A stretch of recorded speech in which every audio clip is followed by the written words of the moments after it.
श्री सूत जी ने जब 88 ऋषि महर्षियों को जब ये कथा श्रवण कराई, 88,000 महात्माओं ने कहा प्रभु कथा तो आपने बहुत सुंदर बताया, इसके नाम के बारे में बताया कि भागवत महापुराण के नाम में कितना बड़ा गुण है कि अगर व्यक्ति कितना भी दिन से मूर्छित पड़ा हो, बेहोशी हालत में हो, अगर उसको भी अगर उसके कान में भागवत का एक भी श्लोक अगर पड़ जाए तो क्षण भर के लिए उसका भी मूर्छा टूट जाए। ये भागवत महापुराण में इतनी बड़ी शक्ति है। 88,000 ऋषि महर्षियों ने कहा तो सरकार कलयुग में एक से बढ़कर के एक महान पापी होंगे, तो ये बताइए कि कैसे कैसे पापियों का उद्धार होगा। ये कथा आप हमें श्रवण कराएं, हमारी सुनने की इच्छा है। कहा कि कैसे कैसे पापियों का उद्धार होगा। तो श्री सूत जी ने कहा कि हे ऋषियों, तुंगभद्रा तटे पूर्वः भोत्यकर्मात् मुक्तमः यत्र वैरास्वधर्मेण सत्य सत्कर्म तत्परा। श्री सूत जी ने कहा कि दक्षिण दिशा में एक नदी बहती है, उस नदी का नाम है तुंगभद्रा नदी। उसी तुंगभद्रा नदी के किनारे बहुत सुंदर एक गांव बसा हुआ है और उस गांव का नाम है उत्तम नगर। उसी उत्तम नगर में उस गांव में चारों वर्ण के लोग हैं, ब्राह्मण क्षत्रिय वैश्य और शूद्र, चारों वर्ण के लोग हैं। और ब्राह्मण क्षत्रिय वैश्य शूद्र ये चारों वर्ण के लोग हैं। ये जान कर कहा उसी गांव में एक पंडित जी रहते थे। पंडित जी का नाम था आत्मदेव। कि यथा नाम तथा गुण भिक्षिको विट्टबालोक्या तत्प्रिया धुंदली स्मृता स्ववाक्या स्थापिका नित्यं सुंदरी सुलोभवा। कहा कि पंडित जी का नाम था आत्मदेव, किंतु पंडित जी जितने ही सुंदर नाम था आत्मदेव, वैसे देवता के समान थे। उनके नगर के लोग उनको दूसरा सूर्य की उपमा देते थे। अगर कभी कभी कोई नहीं जानता था कि आखिर दूसरा सूर्य कहा किसे जाता है, तो उससे जब पूछा था, वो जब दूसरे से पूछता था तो लोग यही कहते थे कि आत्मदेव पंडित जी। तो व्यक्ति ये पूछता था कि आखिर ये दूसरे सूर्य कैसे हो गए, तो मानो यही कहते थे कि व्यक्ति यही कहते थे कि जैसे सूर्य भगवान की किरण आकाश में उगती है और जब सूर्य भगवान आकाश में उगते हैं उनकी किरण धरती पे पड़ती है तो धरती से अंधकार को दूर कर देती है, उसी प्रकार से आत्मदेव पंडित जी के द्वारा जब ये भगवान के ज्ञान की कथा के द्वारा हमारे अंतः आत्मा में अंतःकरण में जो अंधकार है उसको दूर करने का काम आत्मदेव पंडित जी करते हैं। कि आत्मदेव पंडित जी अपने ज्ञान के द्वारा हमारे अंतःकरण से अंधकार को दूर कराते हैं। किंतु आत्मदेव पंडित जी जितने ही सज्जन स्वभाव के थे, उनकी पत्नी उतनी ही दुष्ट स्वभाव की थी। कि स्वामी जितना ही सज्जन था उतनी ही नारी करकसा थी। धुंधली नाम उनकी नारी, मानो वो वंश को ग्रह दशा थी। समय बीतने लगा और जब समय बीतने लगा अंत समय में धीरे धीरे कुछ समय बीता तो एक दिन आत्मदेव पंडित जी सुबह सुबह स्नान ध्यान करके कहीं जा रहे थे। और जब स्नान ध्यान करके जब कहीं जा रहे थे तब तक एक स्त्री अपने घर से झाड़ू लगाते हुए जा रही थी। और जब आत्मदेव पंडित जी को दूर ही देखा तो तुरंत झाड़ू को लेकर के खड़ी हो गई, अपने मुख को पीछे की तरफ घुमा लिया। और जब अपने मुख को पीछे की तरफ जब घुमा लिया तो सोचने लगा, मानो विचार करने लगा, सोचने लगा।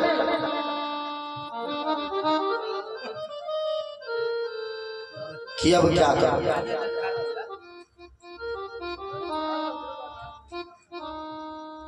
उमा कहूँ अनुभव अपना सतहरि भजन जगत सब सपना। धीरे धीरे आत्मदेव पंडित जी ने जब उस स्त्री को देखा ना, हिल रही है ना डुल रही है, और ये अगल बगल कोई नजर भी नहीं आ रहा है, ये लगता है मुझे ही देख करके ऐसा किया क्या। तो तुरंत आत्मदेव पंडित जी ने उस स्त्री से प्रश्न किया कि देवी क्या बात है कि तुमने हमको देख करके अपने मुंह को पीछे की तरफ घुमा लिया। उस स्त्री ने कहा सरकार, इशारा किया कि आपको देख करके नहीं, कहा तो यहाँ कोई दूसरा नजर भी नहीं आ रहा है, आज तुम झाड़ू लगा रही थी तो झाड़ू लगाना बंद कर दिया, बात क्या है। तो स्त्री ने कहा सरकार क्या बताओ। आत्मदेव पंडित जी ने कहा सत्य सत्य बतलाओ। उस स्त्री ने सोचा कि अगर मैं झूठ बोल देती हूं, विचार करने लगी, अगर झूठ बोल देती हूं तो मुझे मनसा पाप लग जाएगा, और मनसा पाप से छुटकारा कब मिलता है, तो या तो 12 बरस तक व्यक्ति ससुराल में जाकर के बकरी चराए, या तो किसी पेड़ के दोहदर में बैठ करके और आग लगा के जल के भस्म हो जाए, तब ये मनसा पाप छूटता था, अन्यथा वैसे ये मनसा पाप नहीं छूटता था। उस स्त्री ने विचार किया कि अब करूं तो क्या करूं। अगर कहीं विचार करने लगी कि अब करूं क्या, तो महात्मा आत्मदेव पंडित जी ने कहा देवी तुम सत्य सत्य बतलाओ। तो तुरंत कहा कि सरकार मैं नहीं कहती, सारा गांव कहता है। कहा तो गांव क्या कहता है। तो कहा कि न पुत्रो वापि वा पुत्री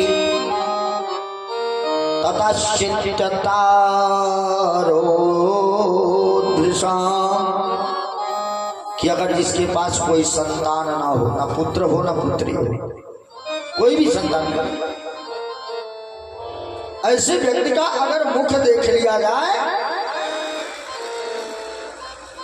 ऐसे प्राणी का अगर मुख देख लिया जाए तो यह जीवन का कुछ दिन का इस समय पूरा बेकार हो जाता है।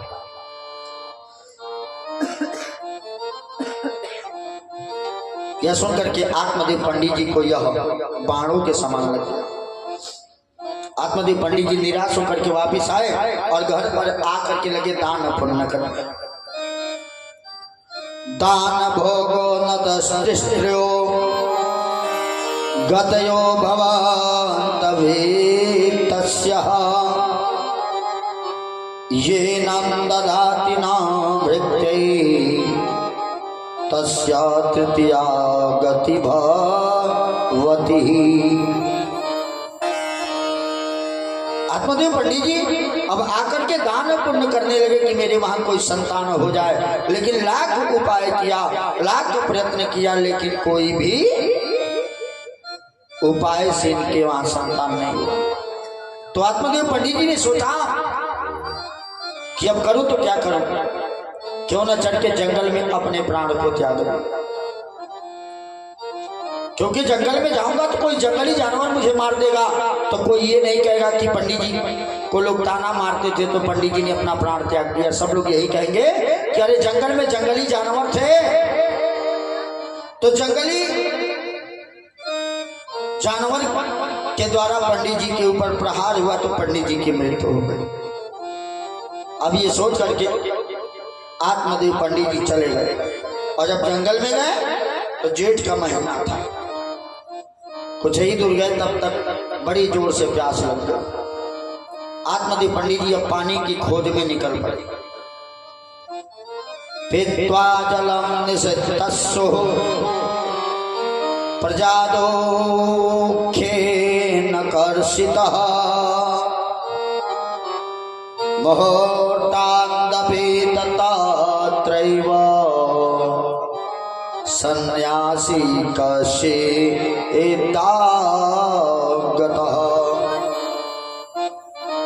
परीक्षित जी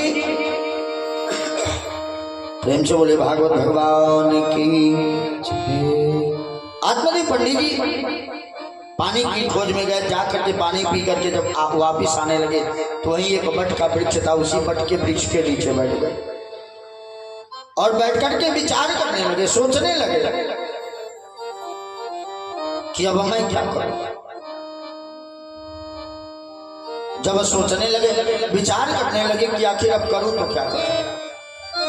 घनघोर जंगल में चला आया, लेकिन कोई एक जंगली जानवर भी नजर नहीं आया। मानव सोचता है कि मैं मर जाऊं, और मरने का बार बार कहता कि भगवान हमें उठा लो। कभी व्यक्ति झल्लाता तो लोग क्या कहते कि हे भगवान हमको उठा ले। अगर उसी समय यमराज के दूत आ जाए, कहते कि चलो मैं तुमको लेने के लिए आ गया, कोई जाने के लिए तैयार होगा? कोई नहीं तैयार होगा। लेकिन क्योंकि इस शरीर से इस आत्मा को निकलने के लिए कितना कष्ट होता है। इस शरीर से आत्मा को निकलने के लिए अगर एक बार बिच्छी मार दे, अगर एक बार किसी को अगर बिच्छी मार दे तो कम से कम 36 घंटा लोग गीत गाते हैं, और एक सप्ताह से पहले बिस्तर नहीं छूटेगा। एक बिच्छी के डंक मारने से, लेकिन एक बार में अगर 100 बिच्छी मिलकर के डंक मारे जितना पीड़ा होगा, उसके कई गुना अधिक कष्ट होता है जब इस शरीर से ये आत्मा निकलती है। उसे बहुत ज्यादा कष्ट होता है। आत्मदेव पंडित जी लगे सोचने कि भाई अब मैं क्या करूं, मेरा तो जीवन व्यर्थ हो गया। और जब आत्मदेव पंडित जी सोचने लगे कि अब करूं क्या, जंगली जानवर भी नहीं आ रहे हैं, उसी समय एक त्रिकालदर्शी महात्मा जी उसी जंगल के मार्ग से जा रहे थे, तो महात्मा जी को भी बड़ी जोर से प्यास लगी थी। महात्मा जी को जब प्यास लगी थी तो महात्मा जी घबरा गए, और महात्मा जी घबरा करके विचार करने लगे भाई अब क्या करूं। पानी पी करके आए तो जब वेशभूषा को देखा तो सोचे लगता है कि कोई ब्राह्मण है, तो जाके पूछा कि सरकार क्या बात है, यहाँ क्या कर रहे हैं। आत्मदेव पंडित जी ने कहा कि मुझे मेरी हालत पे आप छोड़ दो। कहा क्यों? महात्मा जी ने कहा कि जंगल में जंगली जानवर आएंगे जाएंगे, अगर कहीं किसी ने आपके ऊपर प्रहार कर दिया तब क्या होगा। तो आत्मदेव पंडित जी ने कहा कि मैं मरने के लिए ही आया हूं, मैं मरना ही चाहता हूं। तो महात्मा जी ने कहा कि हर व्यक्ति जीना चाहता है और आप मरना क्यों चाहते हो। बार बार जब पूछा तो महात्मा जी से तुरंत आत्मदेव पंडित जी ने कहा कि सरकार कि सुनता हूं जो पापी अपने जीवन में पुत्र न पाते हैं, जीवन में पुत्र न पाते हैं, वह स्वयं नरक में जाते हैं, पुरखों को भी ले जाते हैं। कहा तुमने सुना है कि जिसके वहां संतान नहीं होता है वो तो अपने तो नरक में जाता है, अपने पूर्वजों को भी नरक में ले जाता है। महात्मा जी त्रिकालदर्शी थे तो ध्यान लगा करके देखा तो कहा पंडित जी से कि देखें आप इस जन्म की बात करते हो, आपको तो अगले 7 जन्मों तक कोई संतान नहीं लिखा है। आपको तो पंडित जी लगे कहने कि ये कोई साधारण मानव नहीं हो सकते, ये साधारण कोई महात्मा नहीं हो सकते जो मुझे 7 जन्म की बात बता रहा है कि 7 जन्मावधि तत्व पुत्रो नैव च। तो आत्मदेव पंडित जी को पुनः गलाने होने लगे कि मुझे तो 7 जन्म तक कोई संतान नहीं हुआ। कि एक बार भूपत मान माही भई गलानी मोरे सूत नाही। गलानी करने लगे, तुरंत पंडित जी के सामने कहने लगे कि निज दुख सुख सब गुण ही सुनायवो, कही वशिष्ठ बहु विधि समझावो, धर्म धीर हुई हैं सो तेचारी, त्रिभुवन विदित भगत भयहारी। महात्मा जी ने कहा कि देखो तुम्हारे भाग्य में संतान नहीं है, तो आत्मदेव पंडित ने कहा अब यही मरूंगा, मैं पुत्र के लिए ही, अगर नहीं मरेगा तो आपके सामने ही मरूंगा। महात्मा जी घबरा गए कि अगर ये मेरे सामने मर जाएंगे तो मुझे ब्रह्म हत्या का पाप लग जाएगा, तब क्या करूंगा। अगर इन्हें छोड़ करके भी चला जाता हूं, अगर ये मर जाएंगे अब इसके बाद मेरे कानों तक कभी आवाज आएगी तभी मुझे ब्रह्म हत्या का पाप लग जाएगा। तो महात्मा जी घबरा गए, अपने झोले से फल निकाल करके दिया, कहा ये ले लो जाओ। कहा ये क्या करूंगा, अगर देना है तो आशीर्वाद दीजिए कि मेरे महापुत्र हो। कहा कि अगर देना है तो मुझे आशीर्वाद दीजिए कि मेरे वहां संतान हो, पुत्र हो। तो ये सुनकर के तुरंत महात्मा जी ने कहा कि ये फल को लेके जाओ और ले जा करके अपनी पत्नी को दे देना खाने के लिए। पहले घर को गाय के गोबर से लिपवाना, अपनी स्त्री से कहना कि स्नान ध्यान करके सुंदर वस्त्र पहन करके और तब इस फल को खाएगी। जब फल खा लेगी तो उसे गर्भ स्थापित हो जाएगा। कहा कि जब गर्भ स्थापित हो जाएगा तो कह देना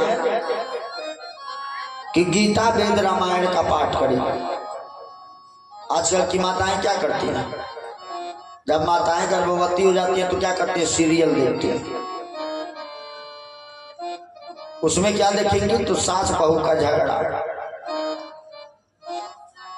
कैसे घर में लड़ाई किया जाता है ये सब देखती हैं। तो जब वो ऐसा सीरियल जब देखती हैं, भगवान का भजन पूजा पाठ नहीं करती हैं, तो जब बच्चा बालक जब जन्म लेता तो वो क्या करता है, उदंडता करता है। तो लोग कहते क्या मेरा लड़का तो बहुत शरारती है, क्योंकि पहले के समय में लोग अपने बच्चे का नाम क्यों भगवान के नाम पे रखते थे कि उसका संस्कार उस लायक बनेगा, इसलिए लोग भगवान के नाम पे रखते थे। लेकिन आजकल के लोग अपने बच्चों का नाम क्या रखते हैं, इंटू पिंटू चिंटू, दुकान का रखा जाता है।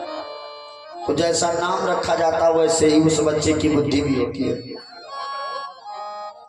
क्योंकि बालक आजकल लोग क्या करता, देखिए बड़हन नाम नहीं रखा है, नाम 2 या 4 अक्षर का होता है। लेकिन भगवान के नाम का भले ही बड़ा है तो क्या, लेकिन नाम लेने से क्या होता है? क्योंकि नाम का बहुत बड़ा प्रभाव पड़ता है। जुठा नाम तथा गुण। जिस बालक के लिए जो भी आप नाम लोगे उस बालक का जीवन उसी प्रकार का बनेगा। इसलिए नाम को पहले के समय में लोग क्या करते थे, ब्राह्मण से शोध करा करके प्रचलित नाम हो या गुप्त नाम हो, लेकिन उसको रखते कैसे थे तो ब्राह्मण से पूछ करके। लेकिन आजकल लोग क्या करते हैं, कोई नाम रख देंगे, जो मन में आ गया, जो सीरियल में देख लिया वही नाम हो गया। लेकिन उस नाम का क्या प्रभाव पड़ता है कभी कोई व्यक्ति ध्यान नहीं देता। महात्मा जी ने कहा कि ले जाके तुम अपनी पत्नी को दे देना खाने के लिए, और जब तुम्हारी पत्नी जब खा लेगी तो उसे गर्भ स्थापित होगा। आप कह देना कि गीता वेद का पाठ करेगी, तो संतान का जन्म होगा तो ज्ञानी पुरुष होगा, वीर होगा, बलवान होगा, और अपने से बड़ों का आदर सत्कार करने वाला होगा।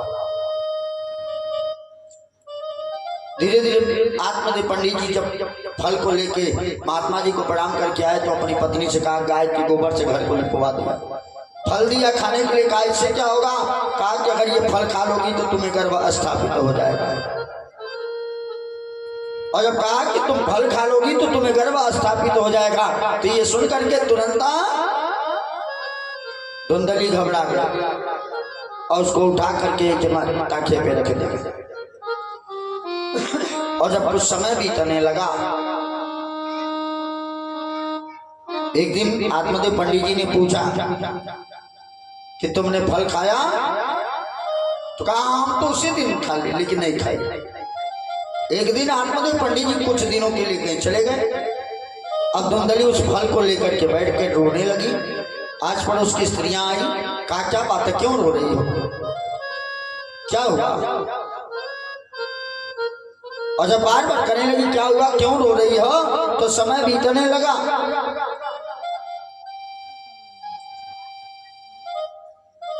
तो कहा कि मेरे रोने का सबसे बड़ा कारण ये फल है। कहा फल में क्या है, कौन लाया? तो कहा कि हमारे पति देव।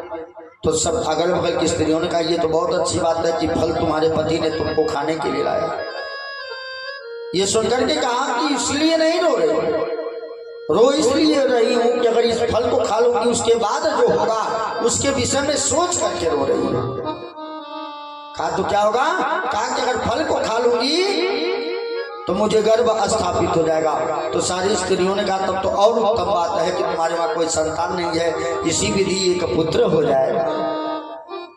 कहा लेकिन जब मुझे गर्भ स्थापित होगा तो मेरा पेट बड़ा हो जाएगा, और जब मेरा पेट बड़ा होगा तो मैं उठ फिर नहीं पाऊंगी, चल फिर नहीं पाऊंगी, आप लोगों के घर नहीं जा पाऊंगी, श्रृंगार नहीं कर पाऊंगी।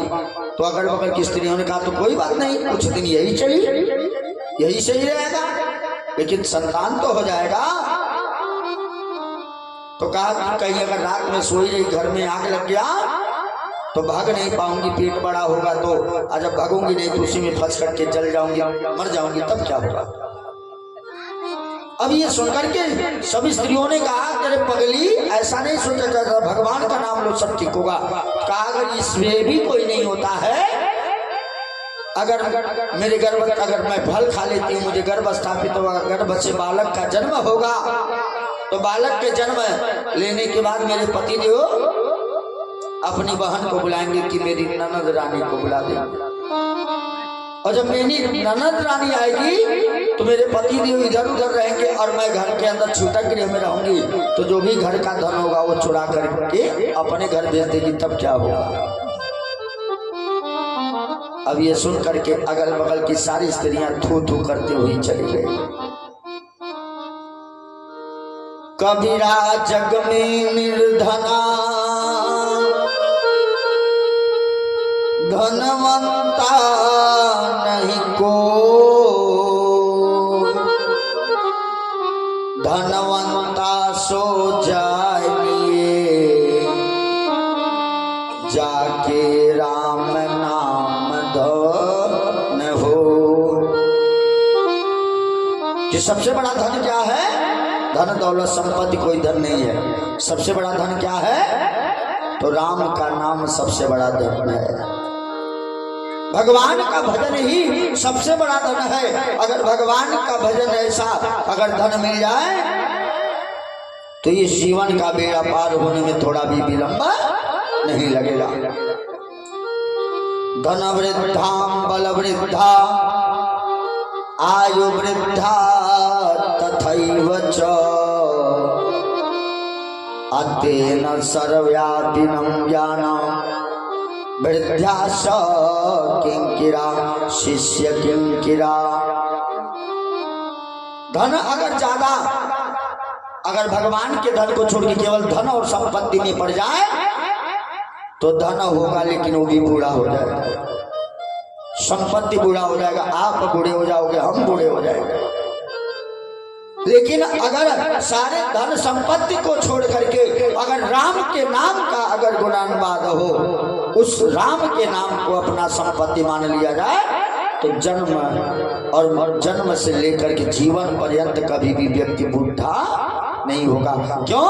कि राम का नाम जितना ही जपोगे उतना ही जीवन का बेड़ा पार करेगा। कि राम चरण चितलाई रे भजो राधे गोविंदा। राम चरण चितलाई रे भजो राधे गोविंदा। राम चरण चितलाई रे भजो राधे गोविंदा। राम चरण चितलाई रे भजो राधे गोविंदा। राधे गोविंदा भजो माधव मुकुंदा। राधे गोविंदा भजो माधव मुकुंदा। राधे गोविंदा भजो माधव मुकुंदा। राधे गोविंदा भजो माधव मुकुंदा। सब विधि विधि अपनाई रे भजो राधे गोविंदा। सकल विधि अपनाई रे भजो राधे गोविंदा। राम चरण सुखदाई रे भजो राधे गोविंदा। राम चरण सुखदाई रे भजो राधे गोविंदा।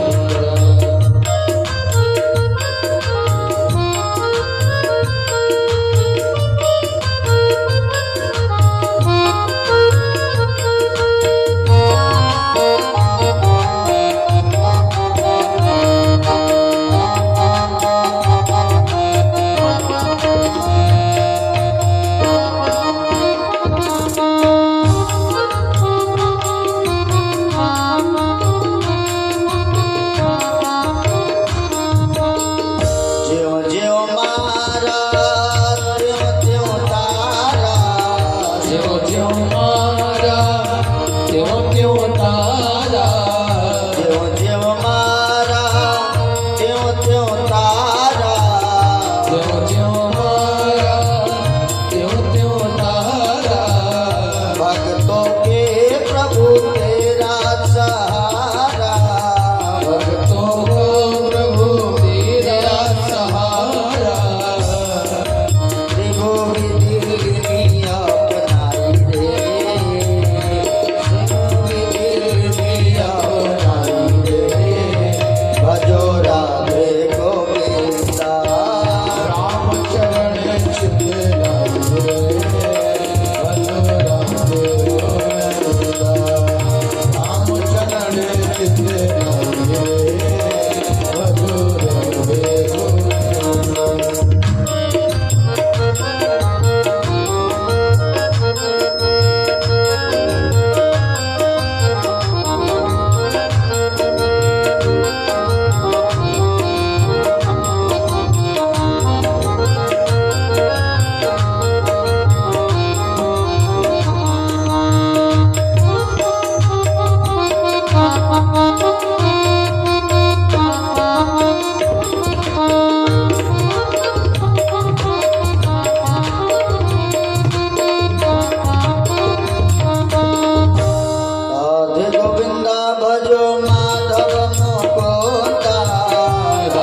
गोविंदा भजो माधव मुकुंदा राधे गोविंदा भजो मोहन मुकुंदा राधे गोविंदा भजो मोहन मुकुंदा